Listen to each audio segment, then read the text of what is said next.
ഇതാണ് നെയ്യാറ്റിൻകരയിലെ പൊറ്റയ്ക്കൽ തമ്പുരാൻ ക്ഷേത്രം. ശ്രീകൃഷ്ണസ്വാമി ക്ഷേത്രത്തിന് തെക്ക് മാറിയാണ് ക്ഷേത്രസ്ഥാനം. ഒരു കാലത്ത് നെയ്യാറ്റിൻകരയുടെ ഗ്രാമദേവനായിരുന്നു പൊറ്റയ്ക്കൽ തമ്പുരാൻ. ശൈവാംശദേവൻ എന്നാണ് പൊതുവിശ്വാസം. വാളും പട്ടും പീഠവുമാണ് പ്രതിഷ്ഠ. തിരുവിതാംകൂർ ദേവസ്വം ബോർഡിന് കീഴിലുള്ള അപൂർവം തമ്പുരാൻ ക്ഷേത്രങ്ങളിൽ ഒന്നാണിത്. ആരാണ് പൊറ്റയ്ക്കൽ തമ്പുരാൻ? കിളിയൂർ ടാക്കീസിലെ തെക്കൻ കഥകൾ എന്ന പങ്ക്തിയിൽ ഇന്ന് അവതരിപ്പിക്കുന്നത് പൊറ്റയ്ക്കൽ തമ്പുരാന്റെ ഉൽപ്പത്തി കഥയാണ്. തെക്കൻ പാട്ടുകളിലെ ഒരു പ്രധാന ഉപശാഖയാണ് തമ്പുരാൻ പാട്ട്. നിരവധി കഥകൾ തമ്പുരാൻ പാട്ടിലുണ്ട്. അതിലൊന്നാണ് പൊറ്റയ്ക്കൽ തമ്പുരാൻ പാട്ട്.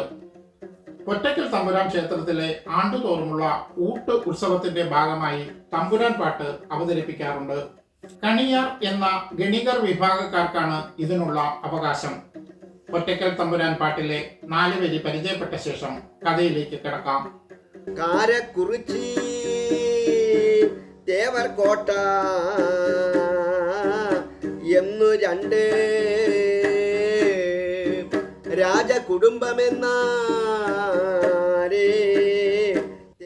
അങ്ങ് പാണ്ഡ്യരാജ്യത്താണ് കഥ നടക്കുന്നത്. പാണ്ഡ്യനാട്ടിലെ അക്കാലത്തെ 2 പ്രധാന നാട്ടുരാജ്യങ്ങളായിരുന്നു കാരക്കുറിച്ചിയും തേവർകോട്ടയും. ഇരു നാട്ടുരാജ്യങ്ങളും തമ്മിൽ പരസ്പരം ശത്രുതയിലായിരുന്നു. ഒരിക്കൽ ഇവർ തമ്മിൽ നടന്ന ഏറ്റുമുട്ടലിൽ കാരക്കുറിച്ചി മന്നന്മാരെ ചതിയിലൂടെ തേവർകോട്ടക്കാർ കൊലപ്പെടുത്തി.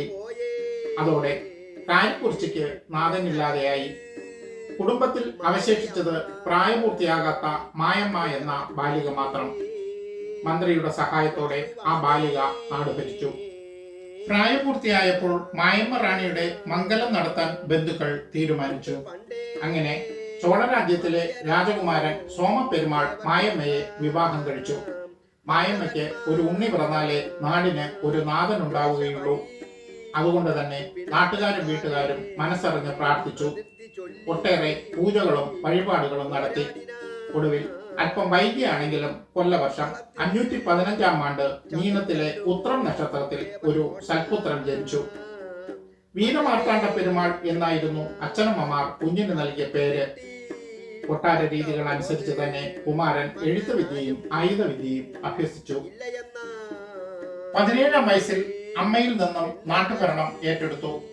കൊച്ചുപ്രായത്തിൽ തന്നെ അദ്ദേഹം പല ഭരണപരിഷ്കാരങ്ങളും നടപ്പാക്കി.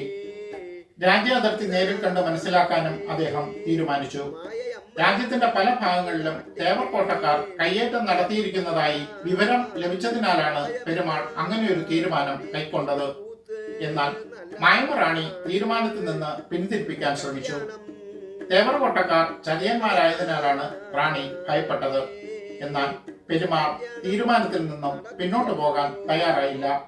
അദ്ദേഹം ആനപ്പുറത്ത് കയറി സൈനിക അകമ്പടിയോടെ അതിർത്തി കാണാനിറങ്ങി. വിവരം തേവർകോട്ടയിലെത്തി. അറ്റമില്ലാത്ത പടയുമായി കുമാരൻ അതിർത്തിയിലേക്ക് വരുന്നത് ശുഭകരമല്ലെന്ന് തേവർകോട്ടയിലെ മൂത്ത മന്നൻ കണക്കുകൂട്ടി. മാത്രമല്ല, വീരമാർത്താണ്ഡൻ ജീവിച്ചിരിക്കുന്നത് തന്നെ തേവർകോട്ടയ്ക്ക് ഭീഷണിയാണെന്ന് അദ്ദേഹം കരുതി. ഉടൻ തന്നെ വേലെടുത്ത് പടയെ കൂട്ടി അദ്ദേഹവും അതിർത്തിയിലേക്ക് നീങ്ങി. അതിര് കണ്ടുകൊണ്ടുള്ള യാത്രക്കിടയിൽ കാരക്കുറിച്ചിപ്പട പളുങ്കുപൊറ്റയ്ക്ക് താഴ്വരയിൽ വിശ്രമിച്ചു. ഇതിനിടെ വീരമാർത്താണ്ഡ പെരുമാൾ അതിർത്തിക്കല്ല് കാണാൻ പളുങ്കുപൊറ്റയിൽ ഒറ്റയ്ക്ക് കയറി. അവിടെ പതിയിരിക്കുകയായിരുന്ന തേവർകോട്ടയിലെ മൂത്തമന്നൻ പെരുമാളിനെ കുന്തമെറിഞ്ഞു വീഴ്ത്തി. കുന്തമേറിൽ പെരുമാൾ തൽക്ഷണം മൃത്യുവരിച്ചു. 18 വയസ്സ് മാത്രം പ്രായമുള്ള കൗമാരക്കാരനായ രാജാവിന്റെ മരണം നാടിനെയാകെ പിടിച്ചുകുലുക്കി. ദുഃഖം താങ്ങാനാവാതെ പെരുമാളിന്റെ മാതാപിതാക്കൾ ആത്മഹത്യ ചെയ്തു. അതോടെ കാരക്കുറിച്ചി എന്ന നാട്ടുരാജ്യം തന്നെ അടിനിന്നു. ദേവലോകം പൂകിയ വീരമാർത്താണ്ഡ പെരുമാളിന്റെ ആത്മാവ് ശ്രീ പരമേശ്വരനിൽ നിന്നും പരബലം വാങ്ങി 49 കൂട്ടുദേവതകളുമായി ഭൂമിയിൽ തിരിച്ചെത്തി നാടിന്റെ രക്ഷയ്ക്കായി നിലകൊള്ളുന്നു എന്നാണ് വിശ്വാസം. ഒറ്റമുകളിൽ അതിർത്തിക്കല്ല് കാണുന്നതിനിടയിൽ ആകസ്മിക മരണം പ്രാപിച്ചതിനാൽ വീരമാർത്താണ്ഡ പെരുമാളിന് പൊറ്റയ്ക്കൽ തമ്പുരാൻ എന്ന പേര് സിദ്ധിച്ചതായി പറയപ്പെടുന്നു. തിരുവനന്തപുരം ജില്ലയിൽ പൊറ്റയ്ക്കൽ തമ്പുരാന് ക്ഷേത്രങ്ങളുള്ളത് നെയ്യാറ്റിൻകരയിലും മലയിൻകീഴിലെ അന്തിയൂർക്കോണത്തുമാണ്. പാണ്ഡ്യനാട്ടിലെ ഒരു നാടുവാഴിയുടെ വീരാരാധനയുമായി ബന്ധപ്പെട്ടുണ്ടായ ഒരു ക്ഷേത്രം ഇവിടെ എങ്ങനെ വന്നു എന്നതിന് വ്യക്തതയില്ല. തെക്കൻ പ്രദേശങ്ങൾ പലപ്പോഴും പാണ്ഡ്യാധിപത്യത്തിലായിരുന്നു എന്നത് ഒരു കാരണമായിരിക്കാം. അതല്ലെങ്കിൽ തുണയ്ക്ക് പോയ പടയാളികളുടെ നെഞ്ചിലേറിയെത്തിയ വിശ്വാസമായി കൂടൊന്നുമില്ല. ഇരുന്നു കൊണ്ടാരേ